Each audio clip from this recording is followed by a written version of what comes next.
recognized in Hong Kong for the purpose of spousal visa. So, for example, if I have a same-sex couple, one of them wanted to work in Hong Kong, maybe he or she can get a visa, but before the QT case, the other half couldn't get a visa. So that was very challenging for many same-sex couples. But after QT case, she won. So now the government recognizes same-sex marriage only for the purpose of a spousal visa. And then the latest one is the one Angus Leung case, 2019. So Angus is an immigration officer in Hong Kong. So he is married to a British guy, and he was asking for spousal benefits and joint taxation. So after a very long flight, the whole process he went through took 4 or 5 years. So in 2019, he finally won at the Court of Final Appeal. The court said no, the government has to grant Angus spousal benefits to his husband's God, and at the same time, the government has to provide for joint taxation. But we are still waiting for the court to decide what the actual policy of relief should be. So, but at the same time, it's a very major milestone because the court said it very clear. You know, when it comes to LGBT rights, we just cannot rely on a majority approval, because otherwise that's not enough protection of minority rights. So the court made it very clear, and we felt that's a very strong ruling, strong court judgment, and hopefully that would bode well for future challenges. And actually, right now, back in June, the court heard a case involving a lesbian couple asking for either civil partnership or same-sex marriage. The case was heard. We are still waiting for the judgment, but which side wins, we expect there will be more appeals. So the court could drag on for another 3 or 4 years. So, but at the same time, we are hopeful. So fingers crossed.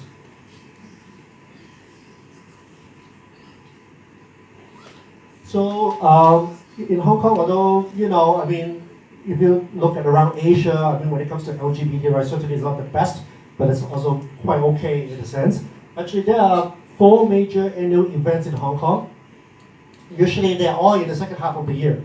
I don't know why, perhaps because of the weather, summer's too hot to do anything outdoor. So actually, that may be part of the reason why lots of these events are held in the second half of the year. So usually in September, October, there's Pink Season, which is like an arts and culture and sports event. And then there's also the Hong Kong Lesbian and Gay Festival. It has been around for a very, very long time. I think it's the oldest in Asia, usually in September. And then there's Pink Dot. I know many of you may have been there. This year it's going to be on October the 13th. And then usually they wrap up with a Pride Parade. And now it's in November. Usually I think the second weekend of November. So this year it's going to be on November the 16th. So I'm going to talk a bit about more Pink Season. So this year it's going to be on September the 28th to November the 2nd. There are 4 major categories of events. So we have fun and entertainment, art and culture, sport and wellness, education and engagement. So altogether, there will be 23 events.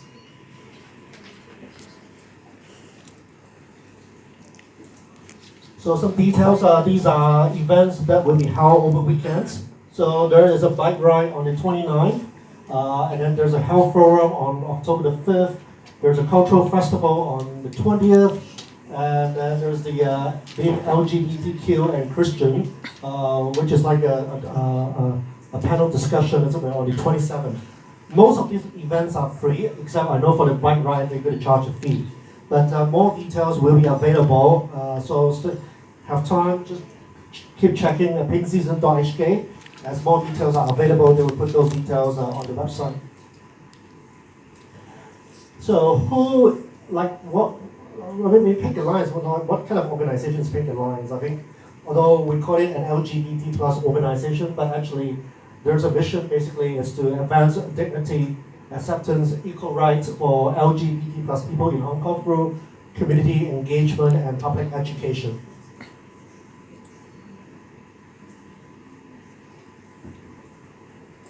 So there's a bit of a timeline of the organization. It started off in 1919.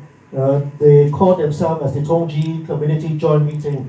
So they were founded in 1999, and then throughout the years there were different I get progressions and things that they started doing, and then accumulating in 2016, it was registered as a non-profit society and Stick Alliance with a new name, and then this year 2019 they were started campaigning on marriage equality. So there are some principal activities. So they do Ida Hop, which is an annual event held in May. And then I mentioned Pink Season in autumn. And then they have a monthly networking event called Fins. Full name is called Fruits and Suits.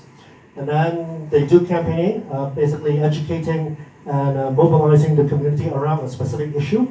And then of course there is outreach both local and international. So these are some sort of help and resources that people can look for. So we have Pink Alliance, so basically for LGBT advocacy and referral, and then AIDS Concern, which is a very long-standing NGO working for on sexual health, and they provide free blood tests, etc. And there's a Justice Center, basically the NGO focuses on migrant domestic workers' rights. So they work a lot with migrant domestic workers.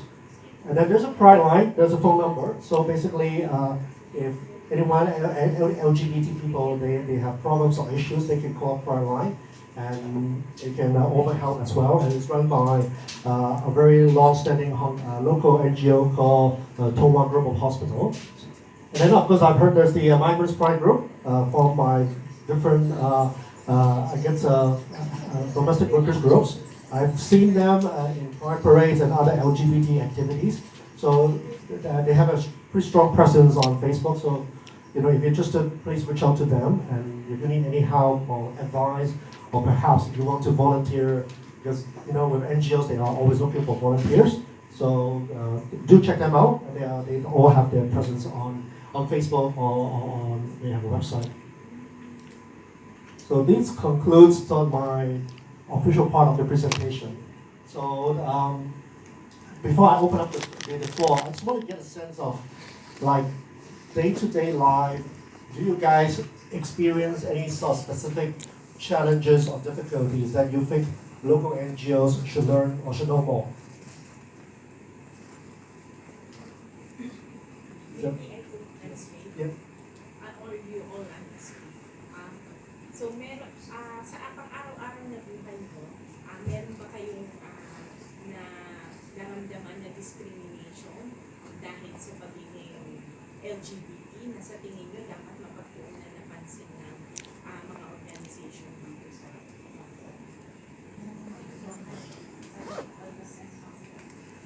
they don't encounter any No. Okay. Actually, both positive and negative. Employers Yes. find LGBT as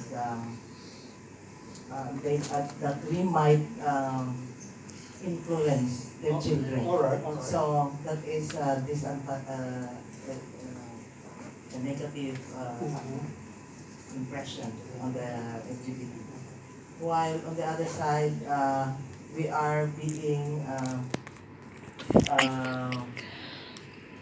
it's advantageous for us because more female employers hire us because they feel safe with their lesbians employees around.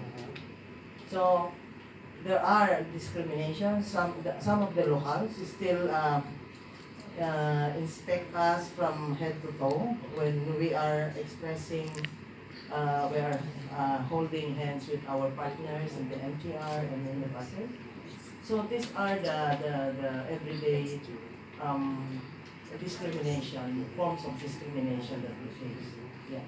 That's very good to know. And I just want to talk more about the discrimination that you just mentioned.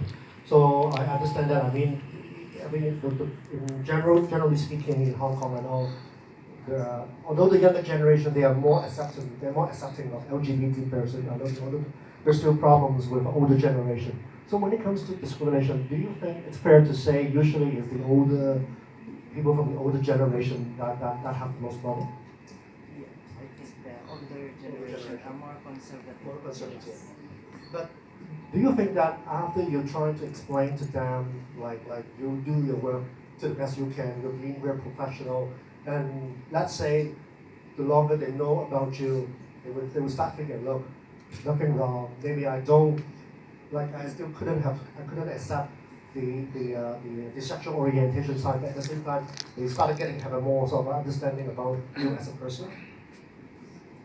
Would that help to, I guess, lessen the discriminatory attitude? Yeah, education is a very vital. Right. So, or have you come across a case saying that an employer, maybe initially he or she is not friendly to basically LGBT, but over time, because they have seen the help of being so good at doing what she is doing, then the attitude of the employer started changing. Have you come across that kind of cases? Yes. Can you tell us more about that? My personal experience with my first employer in Hong Kong. Right. She is quite homophobic at the first stage of my employment with them. But then, since I really tried my best to perform my work, so that stopped, the discrimination stopped.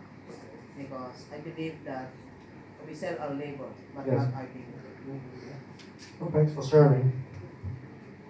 So, do you have any more stories or questions that you want to share and tell us more about maybe some of the issues or challenges that you've come across, or maybe you think we local NGOs can do more to help or to advocate or even to educate the public on for example, discrimination or anything?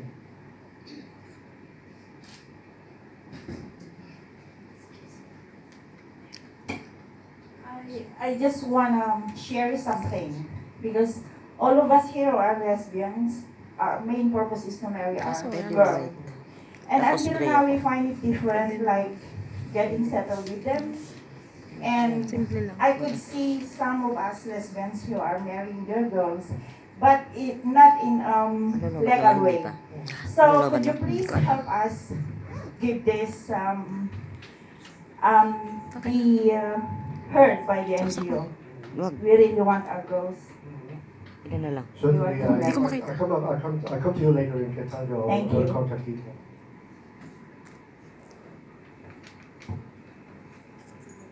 Meron pa ba kayong ibang concerns?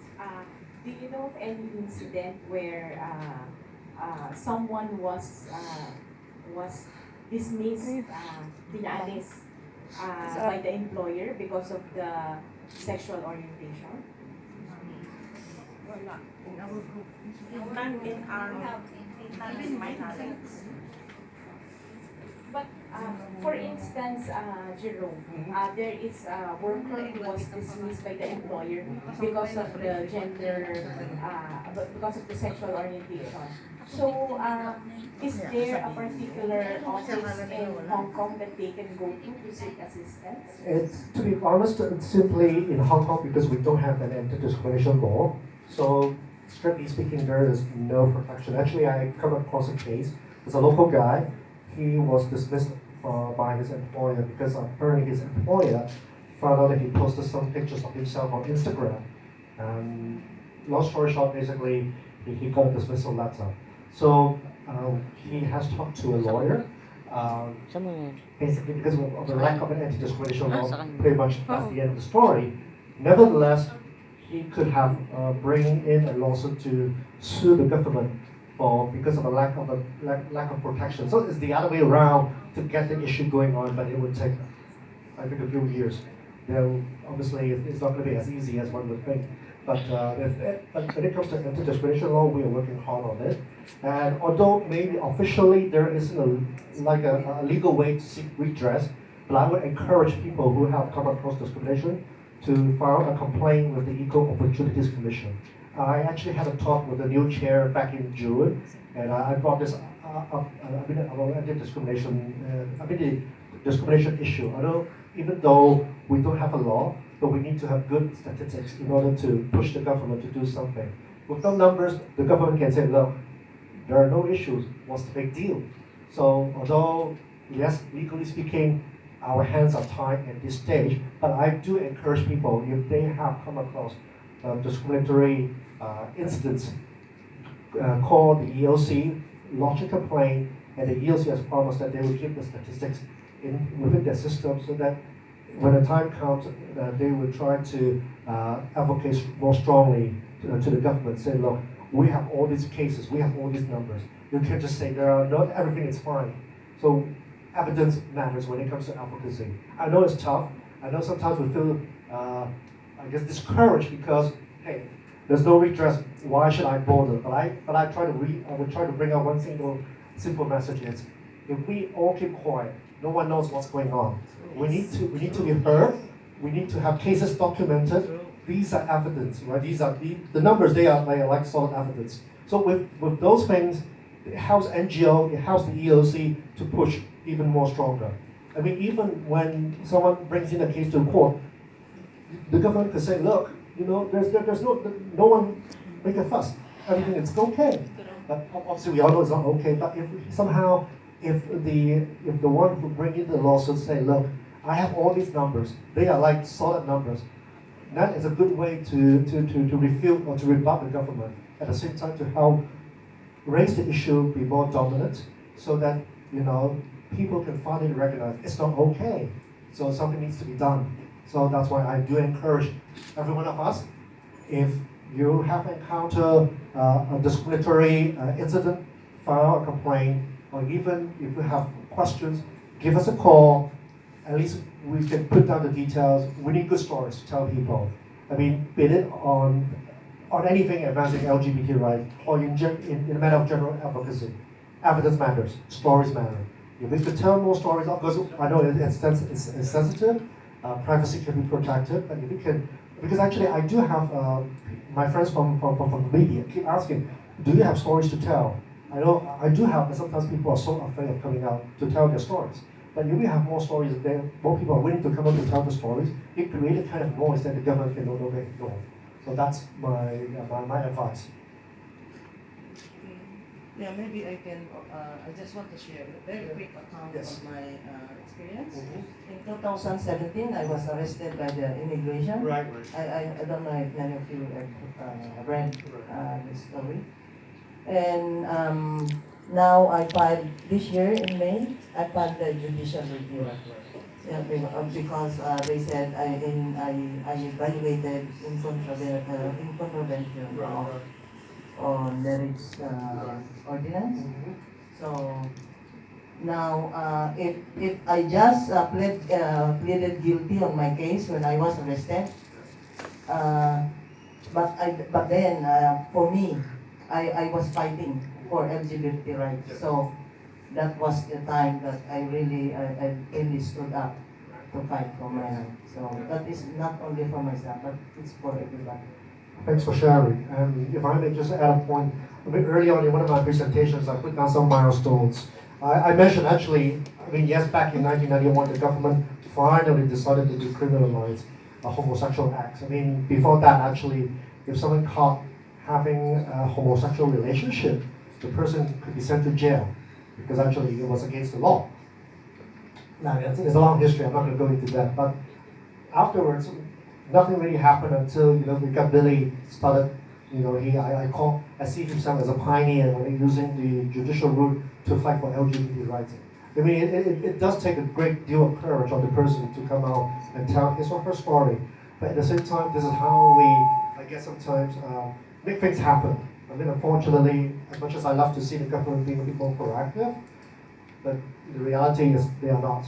So what can we do? I think we just need to keep tell our stories and to keep hammering the point. For example, not only I talk to local government officials, I talk to various diplomatic representatives in Hong Kong, because Hong Kong is a signatory to many international treaties, including some about protection of human rights. And I think we use those vehicles or opportunities to, I guess, keep applying pressure on the government. What I can see is it's a very small step, but you can tell things are starting to change, because in the old days, the government even wouldn't bother to mention about LGBT issues. but in recent years they started mentioning it, although not to the way that I wanted to see it, no, but they started acknowledging there are these people, there are issues. Now, they have been saying they have all these voluntary code or practices, or maybe they are doing this and that. Well, we don't need to agree on what they are doing, but at the same time they are recognizing they cannot no longer ignore the issue. That's always a good step forward to look into the future. So even last year in the chief executive's policy address, yes, there was only like one paragraph, but finally the LGBT matter came to the forefront when it comes to policy consideration. I mean, obviously, in 2 years we have gay games, so there will be lots of things happening. So they cannot just sweep the whole issue under the rug. So they have to face it one way or another. And I always believe in from what I have seen overseas, for example, in Canada, the more people you talk about it, you create a kind of pressure. It will take time, although as much as I like to see things happen overnight, it won't happen that way. So what do? We keep the issue alive. We keep telling our stories. We keep our faith. And at the same time, we can build allies. I mean, the good thing is HKU has been doing some public surveys. So for example, I think 2 years ago, there was a survey came out that said, for the first time, just over 50% of the people supported the idea of same-sex marriage. That was a jump. For the first time, over 50%. I mean, 50.4 is still within the margin of error, but still, it's a significant development. And if you look at the demographics, the younger generation, like people in their 20s, they are very supportive. Likewise, people are saying, I think about 60 or about more than 60% of the people are saying, look, we are okay with an anti-discrimination law. And even the EOC chair told me that he has talked to some conservative groups. They are saying that they are open for discussion on maybe certain type of protection. One takeaway that I got was, eventually he talked to some conservative groups saying that it's wrong to fine a person because of his or her sexual orientation. So I think that in a sense, that's a good step forward. I mean, it's not good enough, obviously. At the same time, little by little, I think we can make things even better. Jerome, I'd like to talk about health access for LGBTs. Are there moves from the medical profession to really show more respect for the rights of their patients, whatever their sexual orientation is? I think lots need to be done from my involvement with AIDS concern, for example, because obviously AIDS concern has been at the forefront when it comes to sexual health and about privacy, patients' privacy and sensitivity. So I think all I can say in general, it's there's still room for improvement when it comes to medical practitioners. But I think things will start to change because long ago, local doctors, they have formed a group called LGBT Medical Society. So a group of basically gay and lesbian doctors, they come together. They think they need to do something to promote sexual health, and obviously I think they want to make a difference when it comes to the delivery of service. So they just formed, but I'm sure if you have come across again cases of you think that unfair treatment, let us know, and it's something that we can collect all the stories and talk to the government as to telling them how you can deliver a better service, because I think this is an ongoing conversation we have with the government about how to improve their health delivery. And at the same time, there are NGOs, for example, AIDS Concern, that provides sexual health education and sexual health services. I know they have worked with many migrant domestic workers, and so feel free to give them a call if you need help, because they obviously they have social workers and nurses that they would be doing a much better job than I do. But there are people out there that are ready to help, so please don't be afraid to look them up if you need help. And if you don't know where, send us an email. We point you to the right direction.